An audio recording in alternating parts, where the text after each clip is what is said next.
Hello बच्चों, welcome back to the R K science classes. मैं हूं रोहित मेहता और आप देख रहे हैं आर के साइंस क्लासेस का यूट्यूब चैनल। बच्चों, इस वीडियो में, इस लेक्चर में मैं बात करने जा रहा हूं जो हमारे कक्षा 10 की जो 10th की फिजिक्स चल रही है। 10th की बच्चों जो फिजिक्स चल रही है, और इस फिजिक्स में हम पढ़ रहे हैं प्रकाश, परावर्तन एवं अपवर्तन। परावर्तन एवं अपवर्तन। ठीक है बच्चों, ये हमारा चैप्टर चल रहा है प्रकाश, लाइट। इस वीडियो में मैं आपसे बात करने जाऊंगा बच्चों दर्पण से संबंधित, क्योंकि हमने स्टार्ट कर दिया था बच्चों, हमने स्टार्ट किया था परावर्तन, रिफ्लेक्शन। तो इसमें हम बात करेंगे दर्पण से संबंधित महत्वपूर्ण परिभाषाएं। महत्वपूर्ण परिभाषाएं क्या बात करेंगे बच्चों हम इसमें हम बात करेंगे दर्पण से संबंधित महत्वपूर्ण परिभाषाएं, यानी कि शब्दावली की। किसकी बात करेंगे बच्चों? शब्दावली की। मतलब इस चैप्टर को हम आगे तभी समझ पाएंगे जब हम इस चैप्टर की जो इम्पोर्टेंट शब्दावली है उसको समझ पाएं।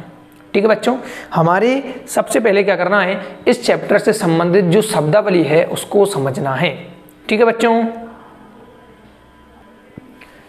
तो मैं सबसे पहले बच्चों परिभाषा लूंगा दर्पण का ध्रुव। मैं सबसे पहले कौन सी परिभाषा की बात करूंगा बच्चों? मैं सबसे पहली जो परिभाषा लूंगा वो लूंगा दर्पण का ध्रुव। बच्चों, ये थोड़ा सा मुझे लग रहा है कि कुछ ज़्यादा ही पतला हो गया है पेन। हम दोबारा डिसाइड करेंगे, सेलेक्ट करेंगे, और ये लीजिए बच्चों, पहली परिभाषा लेंगे हम दर्पण का ध्रुव। और ध्रुव को बच्चों हम कहते हैं पोल। क्या कहते हैं बच्चों? पोल। क्या कहते हैं बच्चों? पोल। तो इस दर्पण के ध्रुव को हम किससे रिप्रेजेंट करेंगे, किससे लिखेंगे? हम P से लिखेंगे। ठीक है बच्चों, किससे लिखेंगे? P से। अब देखिए, याद कीजिए, हमने दर्पण की परिभाषा देख ली थी, दर्पण के प्रकार देख लिए थे कि समतल दर्पण होता है, गोलीय दर्पण होता है, और गोलीय दर्पण जो है वो दो प्रकार का होता है। कौन कौन सा? उत्तल और अवतल। ये हमने देख लिया था। तो हम सबसे पहले अब दर्पणों की जो शब्दावली है उसको देखने वाले हैं कि दर्पण से इंपोर्टेंट कौन कौन से प्रश्न बनते हैं। शब्दावली में से भी कभी कभी क्या होता है, कक्षा 10 में सवाल बन जाते हैं, परिभाषा पूछ ली जाती है। तो दर्पण का ध्रुव। अब देखिए बच्चों, मैंने ये दो दर्पण बनाए हैं। इसके बाहर की साइड में क्या कर देता हूँ बच्चों? सिल्वर की पॉलिश कर देता हूँ। और ये हमारे पास जो दर्पण बन के सामने आता है बच्चों, इसको कहते हैं हम अवतल दर्पण, या फिर इसी को कहा था हमने अभिसारी दर्पण। क्या कहते हैं बच्चों? इसको कहते हैं हम अवतल दर्पण, या इसको कहेंगे हम अभिसारी दर्पण। और ये जो हमारे पास दर्पण है बच्चों, ये हमारे पास जो दर्पण है जिसकी जो परावर्तक पृष्ठ है वो बाहर की ओर उभरी हुई है, इसको हम कहते हैं उत्तल दर्पण। कौन सा दर्पण बच्चों? उत्तल दर्पण, या इसे कहते हैं अपसारी दर्पण। कौन सा दर्पण बच्चों? अपसारी दर्पण। ठीक है बच्चों, ये हमने देख लिए थे। और ये दोनों ही प्रकार के दर्पण किस टाइप के अंतर्गत आते हैं बच्चों? तो ये स्फेरिकल मिरर्स, यानी कि गोलीय दर्पण के अंदर आते हैं। गोलीय दर्पण कितने प्रकार के थे बच्चों? दो प्रकार के। कौन कौन से? अवतल दर्पण और उत्तल दर्पण। कौन कौन से बच्चों? अवतल दर्पण और उत्तल दर्पण। ठीक है बच्चों, अब देखिए हम क्या बात करने वाले हैं। दर्पण के ध्रुव की बात कर रहे हैं बच्चों, तो मैं अलग कलर से आपको बताता हूं कि दर्पण का ध्रुव कहाँ है। बच्चों, ये जो स्थान है, इस स्थान को कहते हैं, P से रिप्रेजेंट करेंगे, और इसी स्थान को कहते हैं बच्चों दर्पण का ध्रुव। क्या कहते हैं बच्चों? दर्पण का ध्रुव। यानी कि जो दर्पण में परावर्तक पृष्ठ है, ये इस साइड की जो बच्चों ये साइड है, ये कौन सी साइड है? ये परावर्तक साइड है। तो दर्पण परावर्तक पृष्ठ है। दर्पण की जो परावर्तक पृष्ठ है उसके केंद्र बिंदु को, दर्पण की जो परावर्तक पृष्ठ है बच्चों, उसके केंद्र बिंदु को, सेंटर वाले भाग को हम दर्पण का ध्रुव कहते हैं। क्या कहते हैं बच्चों? दर्पण का ध्रुव कहते हैं। तो मैं लिखूंगा कि गोलीय दर्पण के परावर्तक पृष्ठ के, गोलीय दर्पण के परावर्तक, गोलीय दर्पण के परावर्तक पृष्ठ के, किसको बच्चों, केंद्रीय जो बिंदु है, केंद्र में जो बिंदु स्थित है उसको हम दर्पण का ध्रुव कहते हैं।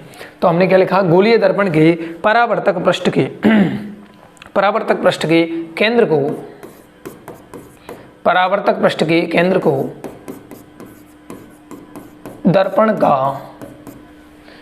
का ध्रुव कहते हैं, दर्पण का ध्रुव कहते हैं।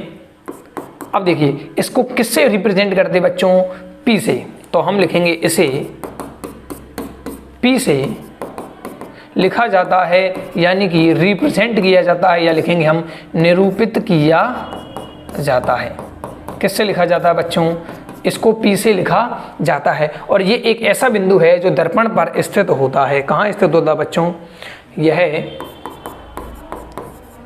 यह दर्पण के पृष्ठ पर, यह दर्पण के पृष्ठ पर स्थित होता है। कहाँ स्थित होता है बच्चों, दर्पण के पृष्ठ पर स्थित होता है। तो ये देखिए बच्चों, पहली जो परिभाषा ली है वो क्या है, दर्पण का ध्रुव। तो ये हमारे पास दर्पण है, ये अवतल दर्पण है, ये उत्तल दर्पण है। इस दर्पण की जो परावर्तक पृष्ठ है उसके केंद्र में जो बिंदु है, गोलीय दर्पण के परावर्तक पृष्ठ के केंद्र को, सेंटर वाले भाग को हम क्या कहते हैं, दर्पण का ध्रुव कहते हैं। क्या कहते हैं बच्चों, दर्पण का ध्रुव कहते हैं। इसे P से रिप्रेजेंट किया जाता है, लिखा जाता है, और यह दर्पण के पृष्ठ पर स्थित होता है। ये ऐसे नहीं कि आगे या पीछे स्थित हो बच्चों, ये दर्पण के कहाँ, पृष्ठ पर स्थित होता है। तो ये है बच्चों हमारी पहली परिभाषा जिसमें हमने बात की है दर्पण के ध्रुव की। अगली परिभाषा लेता हूं मैं बच्चों, वो है वक्रता केंद्र। दूसरी परिभाषा है बच्चों, हम बात करेंगे दूसरी परिभाषा वक्रता केंद्र की। किसकी बात करेंगे बच्चों, वक्रता केंद्र की। और केंद्र बोले तो सेंटर, केंद्र बोले तो सेंटर, और इसको हम रिप्रेजेंट करेंगे बच्चों किससे, C से।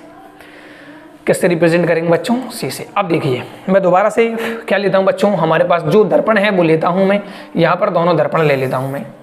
ये मैंने ले लिए बच्चों दोनों दर्पण, और ये मैंने इस पर कर दिया बाहर की साइड पॉलिश।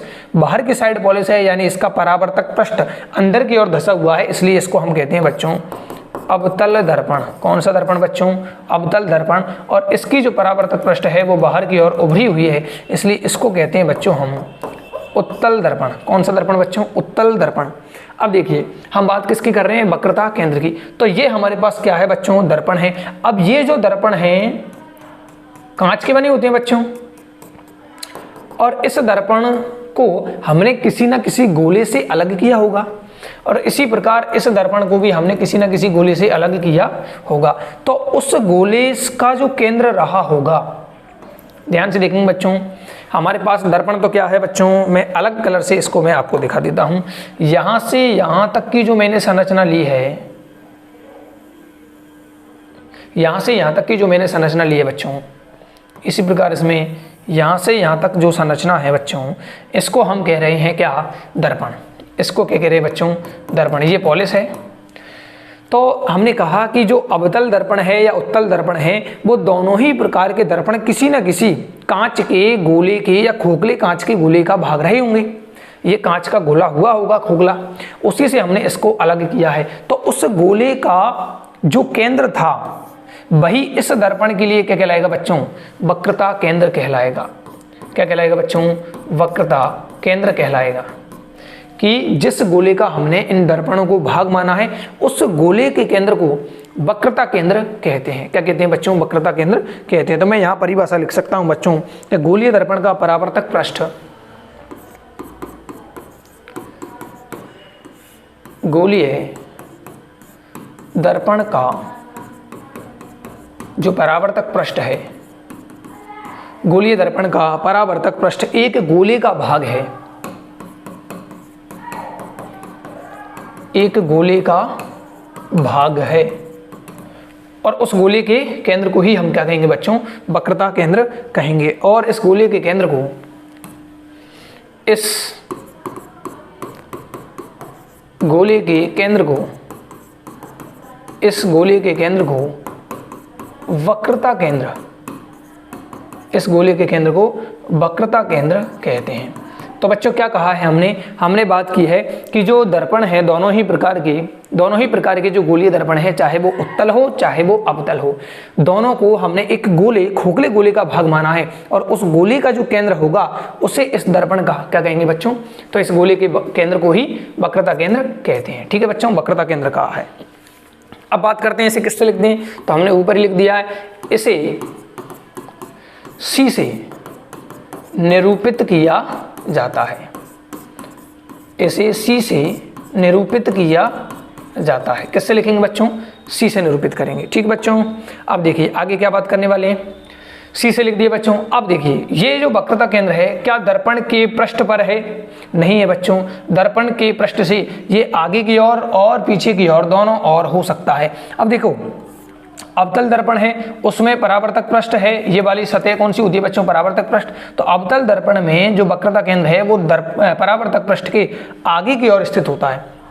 और इसमें बात करें बच्चों तो उत्तल दर्पण में जो परावर्तक पृष्ठ है उसके पीछे की ओर होता है बच्चों कौन, वक्रता केंद्र।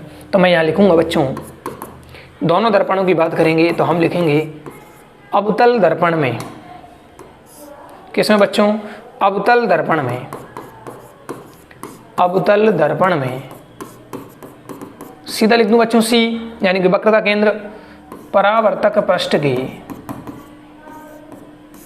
परावर्तक पृष्ठ के अवतल दर्पण में जो वक्रता केंद्र है C है वो परावर्तक पृष्ठ के सामने, या लिख दें हम आगे, आगे की ओर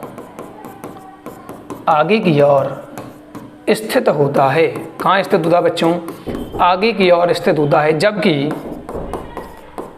जबकि हम उत्तल दर्पण की बात करें, जबकि उत्तल दर्पण में जो वक्रता केंद्र है C वह दर्पण के परावर्तक पृष्ठ की, है ना, जबकि उत्तल दर्पण में परावर्तक पृष्ठ के पीछे की ओर, ये हमारी क्या रह गई बच्चों, परावर्तक पृष्ठ रह गई उसके पीछे की ओर। तो पीछे की ओर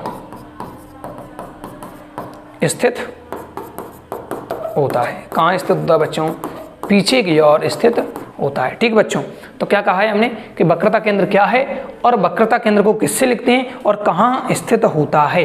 ठीक है बच्चों, इस दर्पण में यानी अवतल में बात करें तो परावर्तक पृष्ठ के सामने, हम सामने भी लिख सकते हैं इसको, क्या लिख सकते हैं बच्चों, सामने लिखा भी है और आगे दोनों लिख सकते हैं हम, आगे स्थित होता है सामने, जबकि इसमें कहाँ होगा बच्चों, पीछे की ओर स्थित होता है। क्या है, जैसे इस कमरे का मैं गोल होता है, ये कमरा क्या होता बच्चों, कमरा गोल होता। तो एक साइड का मैं अगर दीवार लेता तो ये हमें पॉलिश करने के बाद प्राप्त हो जाता दर्पण।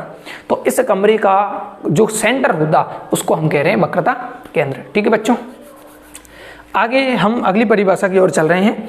आप इसको बना भी सकते हैं बच्चों, ये इसका वक्रता केंद्र C है, ये इसकी पॉलिश हो गई, और ये हमने बनाया उत्तल दर्पण, ये इसका वक्रता केंद्र C हो गया। ठीक है बच्चों, बना भी सकते हैं, किताब में बनाए हुए हैं। अगली परिभाषा की ओर चल रहे हैं हम पेज नंबर 3 पर। पेज नंबर 3 और परिभाषा नंबर बात करेंगे हम वक्रता त्रिज्या की। वक्रता त्रिज्या, और वक्रता त्रिज्या को बच्चों हम, त्रिज्या को कहते हैं रेडियस, त्रिज्या को अंग्रेजी में कहते हैं बच्चों रेडियस, इसलिए हमने लिखा है R से, रेडियस। अब देखिए फिर से वही वाली बात आ रही है बच्चों कि ये हमारे पास कोई दर्पण है, गोलीय दर्पण, और एक हमारे पास ये है गोलीय दर्पण। इसकी परावर्तक पृष्ठ अंदर की ओर है और यहाँ इसका गोले का केंद्र होगा जिसे वक्रता केंद्र कहेंगे। इसी प्रकार इसका भी यहाँ पर कोई सेंटर होगा जिसे हम वक्रता केंद्र C कहेंगे। अब देखिए बच्चों, परिभाषा क्या है, वक्रता त्रिज्या। और यहाँ पर हमारा बिंदु कौन सा था बच्चों, अलग कलर से लेंगे,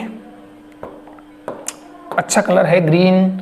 यहाँ पर हमारा क्या था बच्चों, P था। इसी प्रकार यहाँ पर हमारा क्या था बच्चों, P था।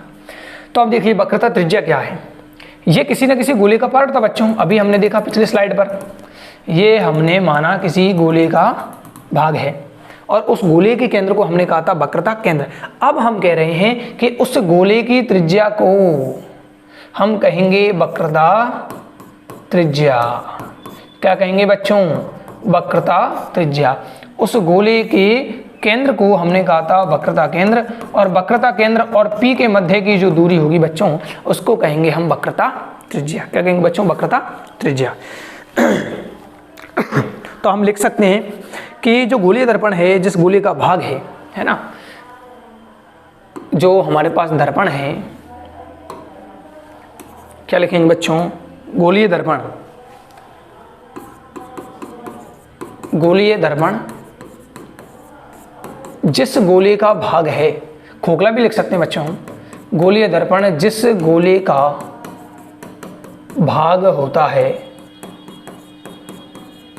ये जो गोलीय दर्पण है जिस गोले का भाग होता है उसकी त्रिज्या को, तो गोलीय दर्पण जिस गोले का भाग होता है उस गोले की त्रिज्या को, उस गोले की त्रिज्या को क्या कहते हैं बच्चों? दर्पण की वक्रता त्रिज्या, वक्रता त्रिज्या कहते हैं। और किससे रिप्रेजेंट करेंगे बच्चों? तो इसे कैपिटल आर से रिप्रेजेंट किया जाता है, यानी कि निरूपित किया, क्या लिख देते हो सर? निरूपित किया जाता है। ठीक है बच्चों, इसे आर से निरूपित किया जाता है वक्रता त्रिज्या को। तो सी हो गया, आर हो गया, पी हो गया। 3 परिभाषाओं की बात हमने कर ली है। कितने की बच्ची? 3 की। इसे आर से रिप्रेजेंट किया जाता है, ये हमने लिख लिया। अगली परिभाषा हम बात करेंगे बच्चों मुख्य अक्ष की। तो अगले पेज पर चलते हैं बच्चों। हर एक के लिए 3 हो गई बच्चों। चौथी हेडिंग, कलर मेरे ख्याल से वाइट ज़्यादा बढ़िया है बच्चों इधर। अब हम बात करेंगे मुख्य अक्ष की। और मुख्य अक्ष बच्चों इसको कहते हैं मेन एक्सिस। ये अंग्रेजी आपको याद नहीं करनी, ठीक है बच्चों। अब देखिए दोबारा से, ये हमारे पास वही 2 दर्पण हैं। इसके बाहर की साइड पॉलिश है और इसके अंदर की साइड पॉलिश है, यानी कि ये तो हो गया अब तल, और ये हो गया बच्चों, दर्पण कहाँ से आ गया? ये हो गया बच्चों उत्तल। कौन सा हो गया बच्चों? उत्तल। अब देखिए यहाँ पर हमारा बिंदु, रेड कलर जहाँ तक दिखेगा नहीं बच्चों, यहाँ पर हमारा बिंदु था बच्चों P, यहाँ पर भी P, और यहाँ पर इसका सेंटर C, यहाँ पर इसका सेंटर C, वक्रता केंद्र। अब देखिए बच्चों मेन एक्सिस क्या है? दर्पण के ध्रुव P और जो वक्रता केंद्र है C, ठीक है बच्चों, इन दोनों को मिलाने वाली जो काल्पनिक रेखा है उसको ही हम क्या कहते हैं? मुख्य अक्ष कहते हैं। किसको? C और P को। वक्रता केंद्र C और दर्पण का जो ध्रुव है P, इन दोनों बिंदुओं को मिलाने वाली सीधी काल्पनिक रेखा, ऐसा कोई होता नहीं है, काल्पनिक है, काल्पनिक रेखा को ही हम क्या कहते हैं बच्चों? मुख्य अक्ष कहते हैं। तो मैं लिखूंगा दर्पण की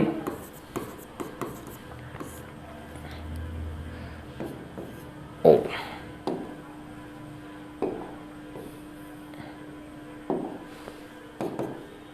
ज्यादा ही पतला हो गया बच्चों। दर्पण की वक्रता केंद्र, ब्रैकेट में लिख लेंगे C, दर्पण की वक्रता केंद्र C तथा दर्पण के ध्रुव P को मिलाने वाली सीधी काल्पनिक रेखा को, मिलाने वाली सीधी काल्पनिक रेखा को मुख्य अक्ष कहते हैं। क्या कहते हैं बच्चों? C और P को, यानी कि दर्पण के ध्रुव को और किसको बच्चों? C को मिलाने वाली रेखा को हम क्या कहते हैं? मुख्य अक्ष कहते हैं।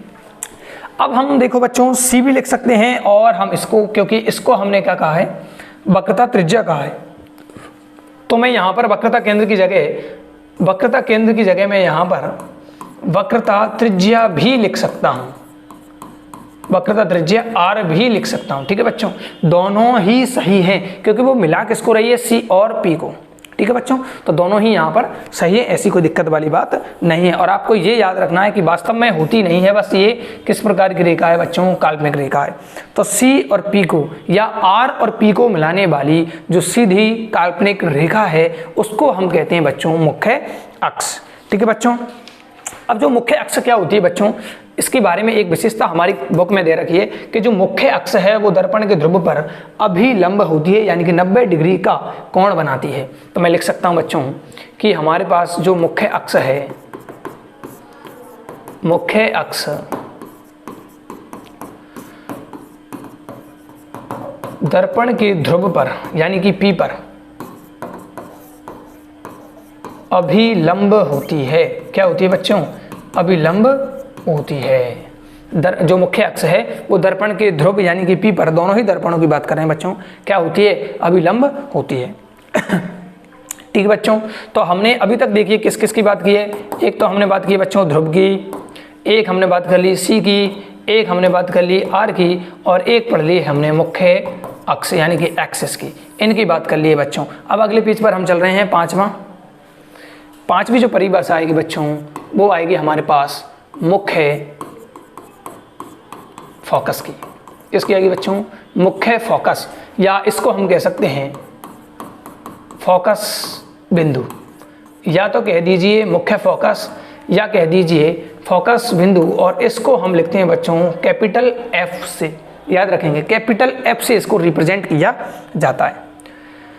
किससे करेंगे बच्चों? कैपिटल F से। अब चलिए हम चलते हैं इसकी परिभाषा की ओर। अब देखिए दो दर्पण हैं बच्चों, गोलीय दर्पणों में दो हैं, अवतल और उत्तल, और दोनों के लिए इसकी परिभाषा थोड़ी सी चेंज है। कैसे? देखिएगा, हम दोनों के लिए बात करेंगे। तो ये मैंने बनाया छोटा सा, ये कौन सा है बच्चों? ये है हमारे पास अवतल दर्पण और ये है हमारे पास उत्तल दर्पण। ठीक बच्चों, अब हम बात किसकी कर रहे हैं? मुख्य जो फोकस बिंदु है, मुख्य फोकस की। अब देखिए ये इसका कहीं ना कहीं सेंटर होगा बच्चों, और सेंटर से गुजरती हुई एक काल्पनिक रेखा होगी जिसे हम कहते हैं मुख्य अक्ष। क्या कहते हैं बच्चों? मुख्य अक्ष। इसी प्रकार इसको मैं थोड़ा सा दूर बनाता हूं बच्चों। इसको कैसे लेके जाते हैं सेलेक्ट करके, पता नहीं है बच्चों, हम तो मिटा देते हैं इसको। और इसको भी ऐसा करते हैं बच्चों, अभी मिटा देते हैं, थोड़ा सा मैं ऊपर बना देता हूँ। ठीक, यहाँ बनाते हैं बच्चों। एक के लिए ये रही जगह, यहाँ तो बच्चों P और यहाँ होगा बच्चों C। और चलिए, और ये मैंने बना दिया है बच्चों उत्तल दर्पण। इसका यहाँ पर बच्चों कहीं होगा C, और यहाँ पर इसका केंद्र है बच्चों, ध्रुव है P। ठीक है बच्चों, अब देखिए मैं क्या करने जा रहा हूँ, इसको थोड़ा ध्यान से देखेंगे। मुख्य अक्ष बना लिए बच्चों। अब देखिए प्रकाश की किरण जो मुख्य अक्ष के समांतर आती हैं, टेढ़ी आइए बच्चों अपनी, मुख्य अक्ष के समांतर आने वाली प्रकाश की जो किरणें हैं, मुख्य अक्ष के समानांतर जो प्रकाश की किरणें आती हैं, ये देखिए बच्चों दोनों किरणें मैंने जो डाली हैं वो एक दूसरे के क्या हैं? मुख्य अक्ष के, और एक दूसरे के आपस में क्या हैं? समानांतर हैं। अब जैसे ही ये दर्पण के जो परावर्तक पृष्ठ है उस पर आती हैं, आपतित होती हैं, तो इनका क्या होगा बच्चों? परावर्तन होगा, क्योंकि दर्पण क्या करता है? परावर्तन। तो इनका परावर्तन होने के बाद मुख्य अक्ष पर स्थित जिस बिंदु से होकर गुजरती हैं ये टकराएंगी, और मुख्य अक्ष से होकर, मुख्य अक्ष से जिस बिंदु से होकर ये गुजरेंगे बच्चों, थोड़ा सा ये टेढ़ा हो गया, मैं तो दोबारा बना देता हूँ इसको। यहाँ से ये जाएंगे बच्चों, बिल्कुल उसी बिंदु पर होकर जाएंगी। तो देखिए मैंने क्या कहा, दोबारा सुनिएगा, इसका कलर मैं चेंज कर देता हूँ। इस बिंदु की हम बात कर रहे हैं, जहाँ पर ये मिली हैं उसको कहते हैं हम बच्चों F, मुख्य फोकस। मैंने क्या कहा, ये कौन सा दर्पण है? ये हम बात कर रहे हैं पहले अवतल की, अवतल दर्पण। किस दर्पण की बात कर रहे हैं बच्चों?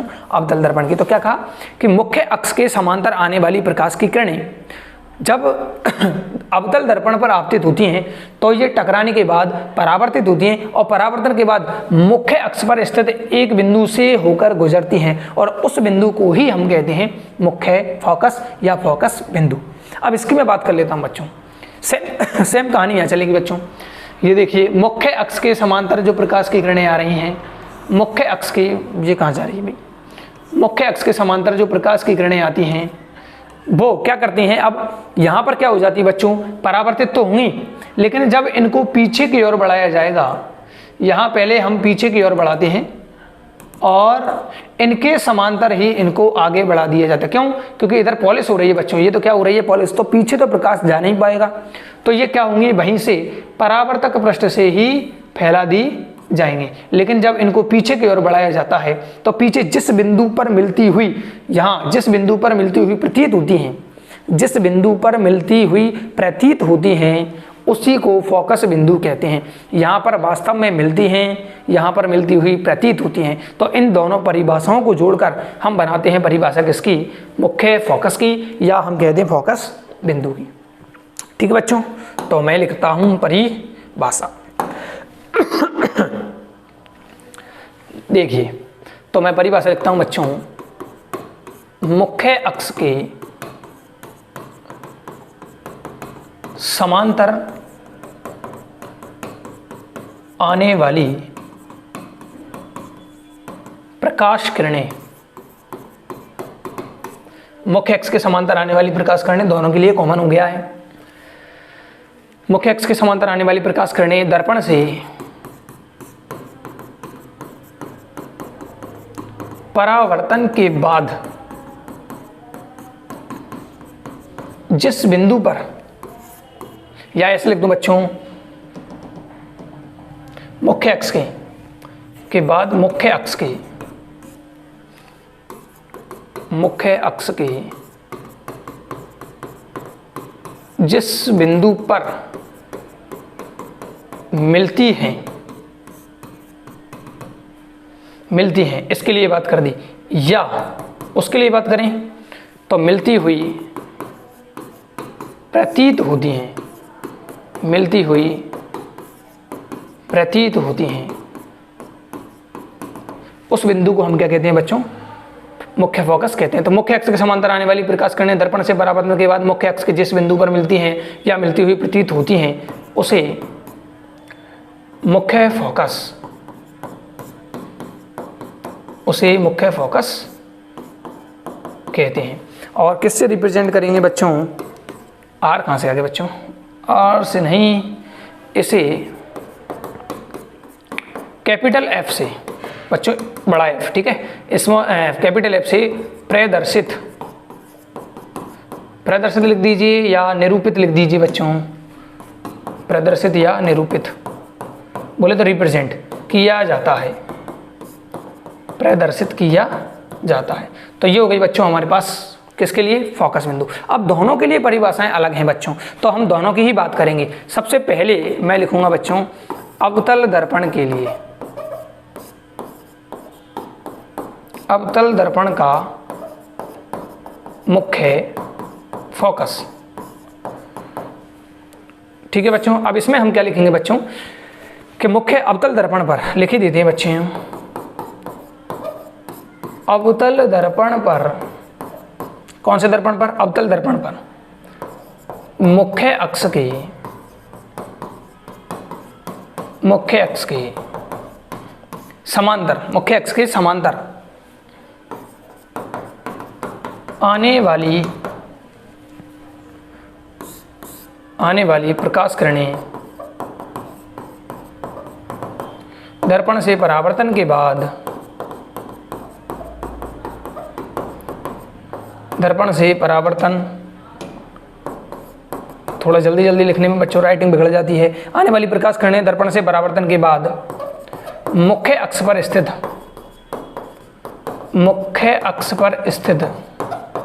ये कहाँ बिंदु, मुख्य अक्ष पर स्थित जिस बिंदु से होकर गुजरती हैं, उसे मुख्य फोकस, और किसका, अवतल दर्पण का, उसे लिख ही देते हैं बच्चों, उसे अवतल दर्पण का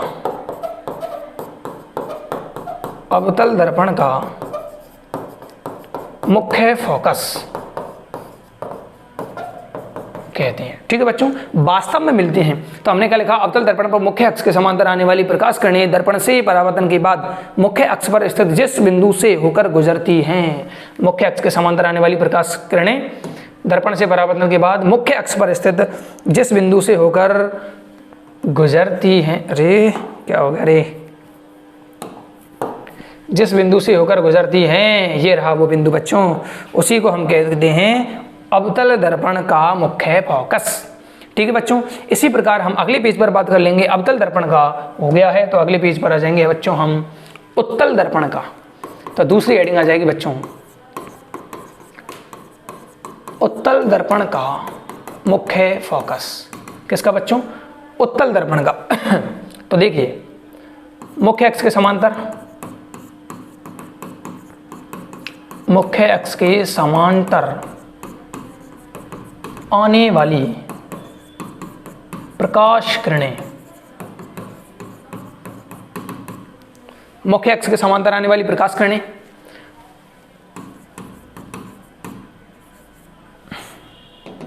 थोड़ा सा नीचे लिखेंगे बच्चों। मुख्य अक्ष के समांतर आने वाली प्रकाश किरणें उत्तल दर्पण से परावर्तित होकर, भाई शब्दों का खेल है बच्चों, किसी भी प्रकार के शब्द हम लिख सकते हैं। उत्तल दर्पण से परावर्तित होकर मुख्य अक्ष के जिस बिंदु पर, मुख्य अक्ष के जिस बिंदु पर मिलती हुई प्रतीत होती हैं, पीछे बढ़ाने पर, तो मिलती हुई प्रतीत होती हैं, वास्तव में नहीं मिलती हैं, मिलती हुई प्रतीत होती हैं, उसे उत्तल दर्पण का, उसे उत्तल दर्पण का मुख्य फोकस कहते हैं। अब बच्चों इन पर कभी कभी क्या आता है, प्रश्न आ जाता है कि अवतल दर्पण के मुख्य फोकस को प्रदर्शित कीजिए या उत्तल दर्पण के मुख्य फोकस को प्रदर्शित कीजिए। तो मैं अवतल का हमने पिछले पर देख लिया था, मैं इस पर उत्तल का बता देता हूं बच्चों। ये हमारे पास दर्पण है बच्चों और ये हमने इस पर कर दी है पॉलिश। तो इस प्रकार हमारे पास दर्पण आ गया बच्चों, कौन सा? उत्तल दर्पण। कौन सा दर्पण बच्चों? उत्तल। और यहाँ पर मैं एक लाइन खींच देता हूँ, ये मैंने खींच दी है, जिसका नाम है बच्चों मुख्य अक्ष। क्या नाम बच्चों इसका? मुख्य अक्ष। अब देखिए ये कहीं ना कहीं किसी गोले का भाग है, इसलिए उसके केंद्र को हम लिख देंगे सी से, वक्रता केंद्र से। और यहाँ पर एक बिंदु मिल जाएगा बच्चों इसके और इसको, अच्छा यहाँ पर तो मिल जाएगा P, और यहाँ इन दोनों के बीच में दूरी पर होता है बच्चों कौन? एक फोकस बिंदु। रेड कलर जहाँ तक है बच्चों दिखाई इतना अच्छा दिखाई नहीं देता है, मैं येलो कलर से लिख देता हूँ। यहाँ पर मैंने बना दिए बच्चों F, और ये क्या है बच्चों? P। अब देखिए मुख्य अक्ष के समांतर आने वाली प्रकाश की किरणें, हालांकि थोड़ी सी टेढ़ी हो गई बच्चों, मुख्य अक्ष के समांतर आने वाली प्रकाश की किरणें, ये मुख्य अक्ष के समांतर आ रही है बच्चों। इसी प्रकार मैं एक नीचे भी बना सकता हूँ, मुख्य अक्ष के समांतर ये प्रकाश की किरण आई है, वो क्या होती है? परावर्तित हो जाएगी। क्या हो जाएगी बच्चों? परावर्तित। लेकिन मैं पहले इसको कहाँ मिला देता हूँ बच्चों? पीछे की ओर मिला देता हूँ, और फिर हम इस पर क्या करते हैं? पैमाना रखकर इसको आगे की ओर बढ़ा देते हैं, ताकि चित्र में हमें पूरे के पूरे नंबर मिल जाएं। क्योंकि हम अगर बाई चांस, अब मैं देखो एक गलती बताता हूँ, बच्चे क्या गलती करते हैं, पहले इसको भगा देते हैं बच्चों इधर, ये गलत है। क्योंकि इसको जब हम भगाएंगे तो ये जब हम बाद में पीछे की ओर मिलाएंगे तो ये कहीं और जाकर काटेगी। अगर इसको मैं सीधा सीधा बढ़ाऊँ बच्चों तो ये देखिए कहाँ जाकर काट रही है, ये तो इधर जाके काटेगी। अब हमें तो क्या करना है? फोकस पर मिलती हुई प्रतीत करानी है। जैसे इसको भी मैं अगर यहाँ बना देता तो ये कहाँ जाकर प्रतीत करती बच्चों? यहाँ सी पर। तो ऐसा हमें गलती नहीं करनी है, ये वाला चित्र गलत है और ये भी गलत है। जो येलो कलर का है बच्चों वो सही है। अब मैं इसको वापस लेता हूँ बच्चों, इससे ज़्यादा वापस नहीं आएगा। अच्छा आ रहा है, स्लोली स्लोली, अब नहीं आएगा बच्चों, ठीक है। तो ये आपको क्या करना है?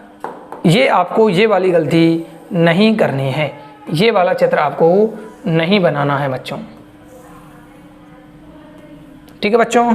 आपको कौन सा याद रखना है? आपको ये वाला चित्र याद रखना है। तो इस प्रकार कभी कभी हमारे क्या होता है 10वीं में चित्र आ जाता है कि चित्र द्वारा प्रदर्शित कीजिए कि कौन सा मुख्य फोकस है और किसके लिए है। अवतल के लिए बनवा सकता है और उत्तल के लिए भी बनवा सकता है। तो ये था बच्चों हमारा मुख्य फोकस, सॉरी मुख्य फोकस बिंदु, ठीक है, मुख्य फोकस था। अब हम चलते हैं बच्चों अगले बिंदु की तरफ। कितने हो गए हैं बच्चों? 5। छठी परिभाषा ले लेते हैं हम फोकस दूरी की। किसकी ले लेते हैं बच्चों?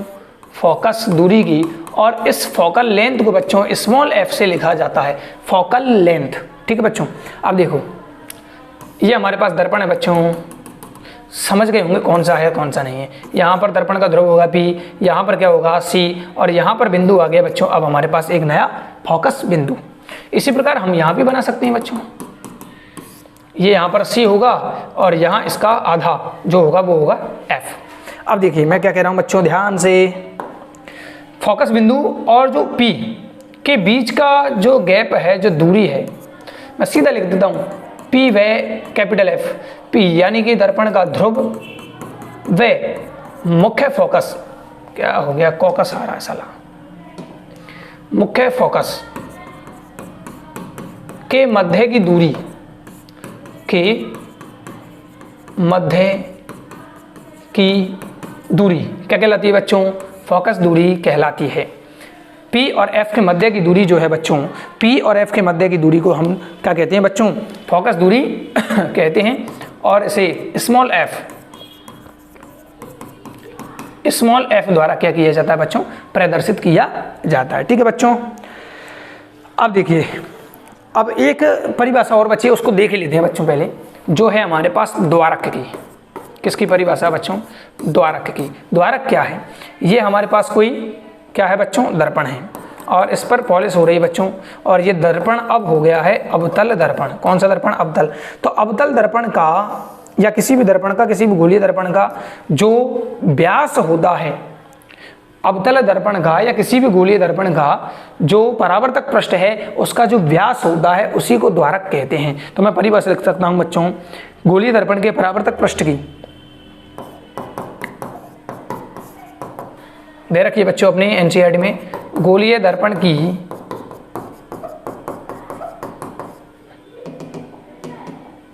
परावर्तक, अरे साली क्या हो जाता है इसमें,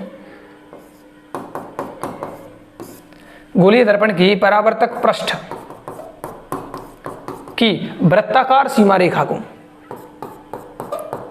वृत्ताकार सीमा रेखा, ये सीमा रेखा के व्यास को, वृत्ताकार सीमा रेखा के व्यास को दर्पण का क्या कहते हैं बच्चों? द्वारक कहते हैं। यानी कि इसका द्वारक छोटा है बच्चों, क्या है इसका द्वारक? छोटा है। ठीक है, और जैसे मैं इसको बनाऊं, इसका द्वारक और छोटा है, और ये बड़े बड़े द्वारक के हैं बच्चों। जैसे हम ये बनाएं तो इसका द्वारक क्या हो जाएगा बच्चों? बड़ा हो जाएगा। और हमें 10th लेवल पर केवल और केवल छोटे द्वारक वाले लेंसों के बारे में, दर्पणों के बारे में पढ़ना है। ठीक है बच्चों, तो ये हो गया बच्चों हमारे पास सारी परिभाषाएं। अब मैं आपको लेके चलता हूँ कुछ अलग से, थोड़ी सी नॉलेज है, कुछ संबंध हैं, और वहाँ से 1-2 नंबर के सवाल बनने के पूरे चांस होते हैं। देखिए बच्चों, R व F यानी कि वक्रता, त्रिज्या तथा फोकस दूरी, स्मॉल f है बच्चों, फोकस दूरी में संबंध। क्या संबंध है बच्चों? इस पर बार बार प्रश्न आता है और 1 नंबर में तो सवाल भी कभी कभी आ जाता है। तो देखिए बच्चों, मैं यहाँ पर बना देता हूँ एक बार अपने पास दर्पण, और ये इसका हो जाएगा बच्चों C, और यहाँ मान लेते हैं हम F, और ये जो दूरी है बच्चों ये कहलाएगी स्मॉल f। क्या कहलाएगी बच्चों? Small f। अब आपको एक चीज़ नज़र आ रही होगी बच्चों, क्या क्या नज़र आ रही है बच्चों? क्या ये यहाँ से थोड़ा सा इधर जा सकता है बच्चों? अच्छा, ये है इसका सिस्टम। ठीक है बच्चों, तो देखिए मैं इसको यहाँ ले आया हूँ। अब देखियो, आपको एक चीज़ नज़र आ रही होगी बच्चों कि जो दूरी कहाँ है, जो दूरी ये हमारा P है, P और F के मध्य जो दूरी है उसका दोगुना क्या है बच्चों? C है, और C की दूरी मतलब उसके बराबर है, और यहाँ से यहाँ तक की दूरी को अपन क्या कहते हैं बच्चों? R। तो मैं यूँ कह सकता हूँ बच्चों कि जो R है वो F की दोगुनी है, जो R है P और C के मध्य में वो क्या है? हमारी इस F की दोगुनी नज़र आ रही है, या फिर मैं यूँ कह दूँ कि R का जो आधा है वो F नज़र आ रहा है। ठीक है बच्चों, तो मैं लिखूंगा कि वक्रता जो त्रिज्या है वो फोकस दूरी का आधा होता है। जो वक्रता त्रिज्या है वो फोकस दूरी का 2 गुना होता है, जो वक्रता त्रिज्या है वो फोकस दूरी का 2 गुना होता है। और हम ऐसे कह सकते हैं कि जो फोकस दूरी है वो R की आधी होती है। यानी कि मैं अगर कहूँ तो फोकस दूरी तो R/2, अगर F का मान निकालेंगे तो इस 2 कहाँ चला जाएगा बच्चों? बटा में चला जाएगा। F का मान निकालेंगे तो 2 कहाँ चला जाएगा? बटा में। तो ये हमारे पास दूसरा सूत्र है। इससे तो हम ज्ञात कर लेंगे बच्चों वक्रता त्रिज्या, R का मान ज्ञात कर लेंगे, और इससे हम निकाल लेंगे फोकस दूरी। क्या निकाल लेंगे? फोकस दूरी। तो फोकस दूरी जो है बच्चों, ये वाली फोकस दूरी वो इसकी आधी होती है। और मैं कहूँ इसकी दोगुनी होती है कौन, वक्रता त्रिज्या। ठीक है बच्चों, ये संबंध है किसके बीच का, R और F के बीच का, और ये वेरी इंपॉर्टेंट है। अब मैं इस पर एक सवाल आपको कराता हूँ, चलिए इसको मैं यहाँ कर देता हूँ बच्चों। ठीक, अब हम करते हैं सवाल, और मैं इसको भी यहाँ से हटा के यहाँ कर देता हूँ। ठीक है बच्चों, अब करते हैं हम सवाल। जैसे मैंने एक क्वेश्चन, बुक का ही क्वेश्चन करवा देता हूँ बच्चों। क्या है बुक में क्वेश्चन है कि यदि किसी गोलीय दर्पण की वक्रता त्रिज्या 10 सेंटीमीटर, में लिख देता हूँ। बुक का क्वेश्चन है, यदि किसी गोलीय दर्पण की, यदि किसी गोलीय दर्पण की क्या है बच्चों, वक्रता त्रिज्या 10 सेंटीमीटर है,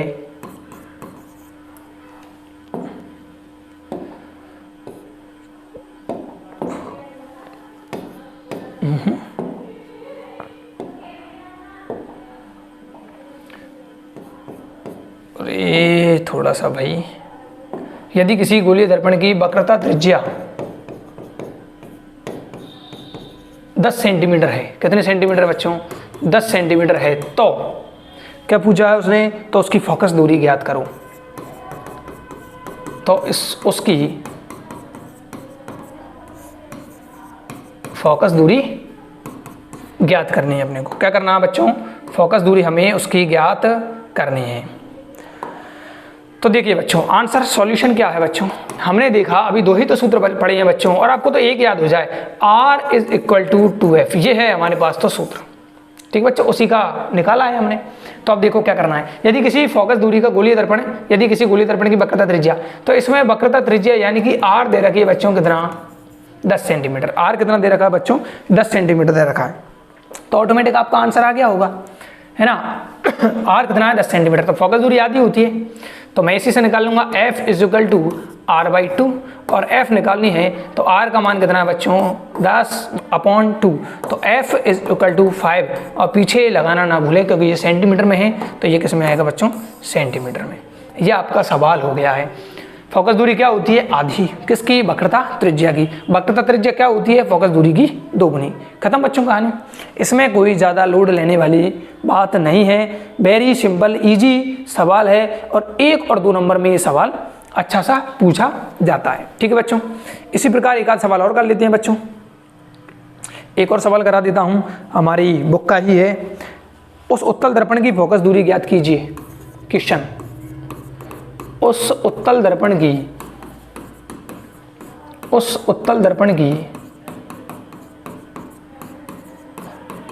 फोकस दूरी ज्ञात कीजिए।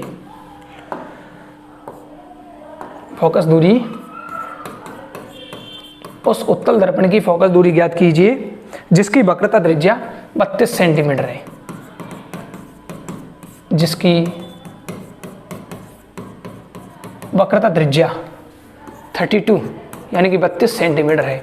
तो क्या दिया है बच्चों, हम यहाँ पर लेते हैं सॉल्यूशन या आंसर। वैसे आंसर नहीं होना चाहिए, सॉल्यूशन होना चाहिए बच्चों। ठीक है, अब देखो क्या दिया, उत्तल दर्पण दिया, उससे कोई मतलब नहीं है। फोकस दूरी यानी कि F हमें ज्ञात करनी है, फोकस दूरी स्मॉल f, और जिसकी वक्रता त्रिज्या कितनी है बच्चों, R = 32 सेंटीमीटर, 32 सेंटीमीटर हमें क्या दिए, वक्रता त्रिज्या दी है।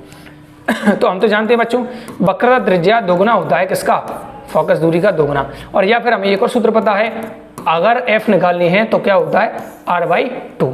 ठीक है बच्चों, f निकलवाई है उसने, क्या निकलवाई है, f निकलवाई है, तो f = R/2 जो सूत्र है, f = R का मान 32/2, f = 16 सेंटीमीटर। ये लो बच्चों, ये हमारा क्या है, आंसर है। तो ये सिंपल सा सवाल पूछ लिया जाता है 1-1 नंबर में, 2-2 नंबर में, और कभी कभी तो ऑब्जेक्टिव में। ठीक है बच्चों, तो इस लेक्चर में, इस वीडियो में हमने सवाल सीखे हैं, और दर्पण से संबंधित जितनी भी परिभाषाएं थी बच्चों, ये देखिए कौन कौन सी परिभाषाएं। पहले हमने देखा दर्पण का ध्रुव, तो दर्पण की जो परावर्तक पृष्ठ है उसके केंद्र भाग को हम क्या कहते हैं, दर्पण का ध्रुव कहते हैं, P से इसको निरूपित किया जाता है। दूसरे में हमने बात की है वक्रता केंद्र की, तो दर्पण का जो परावर्तक पृष्ठ होता है या जो दर्पण है गोलीय दर्पण, एक गोले का भाग होता है, किसी न किसी गोले का भाग है, और उस गोले के जो केंद्र होगा उसको हम वक्रता केंद्र कहते हैं, इसको C से हम रिप्रेजेंट करते हैं। तीसरा पेज क्या कहता है बच्चों, वक्रता त्रिज्या की, गोले की जो त्रिज्या होगी उसी को वक्रता त्रिज्या कहते हैं, और इसको हमने किससे रिप्रेजेंट किया, आर से रिप्रेजेंट किया। मुख्य अक्ष देख लीजिए बच्चों, सी को और पी को या आर और पी को मिलाने वाली जो काल्पनिक सीधी रेखा है उसी को हम वक्रता क्या कहते हैं, त्रिज्या कहते हैं। फिर आगे मुख्य फोकस कहते हैं, सॉरी बच्चे ना, वक्रता त्रिज्या कहाँ से आ गई, मुख्य फोकस। तो परावर्तन के बाद जहां पर किरणें मिलती हैं या मिलती हुई प्रतीत होती हैं उसे हम क्या कहते हैं, मुख्य फोकस कहते हैं। अब अवतल दर्पण में तो वास्तव में मिलती हैं, तो यहाँ पर लिखा है जिस बिंदु से होकर गुजरती हैं या मिलती हैं, और उत्तल दर्पण में नहीं मिलती हैं तो हमने पीछे की ओर बढ़ाया और मिलाया, तो इसके लिए लिखा था बिंदु पर मिलती हुई प्रतीत होती हैं। ठीक है बच्चों, अगली वीडियो में अगली स्लाइड जो है उसमें फोकस दूरी की बात की। तो ये पी और एफ के मध्य की जो दूरी है उसको फोकस दूरी कहते हैं, और ये आधा होता है, फोकस दूरी आधा होता है किसका, आर का आधा। ठीक है बच्चों, अभी देख लिया था हमने कुछ देर पहले, ये संबंध हो गया बच्चों दोनों के बीच। और ये हमने एक सवाल किया और एक सवाल यहाँ पर भी था, ये एक सवाल है, ये सूत्र है, संबंध है इन दोनों के बीच का। तो अगले वीडियो में हम दर्पण से संबंधित पहले अवतल को स्टार्ट करेंगे। अवतल दर्पण में जो प्रतिबिंब बनाए जाते हैं उनके जो नियम हैं कि बिंब को कहाँ रखना है, प्रकाश की किरण कैसे लानी है, कैसे नहीं लानी, कहाँ से मिलती हुई लानी है, ये बाकी सब जो नियम हैं यानी कि परावर्तन के जो नियम हैं दर्पणों से चित्र बनाने के, उनको हम अगली वीडियो में बात करेंगे। तब तक के लिए जय हिंद, जय भारत, जय श्री राम।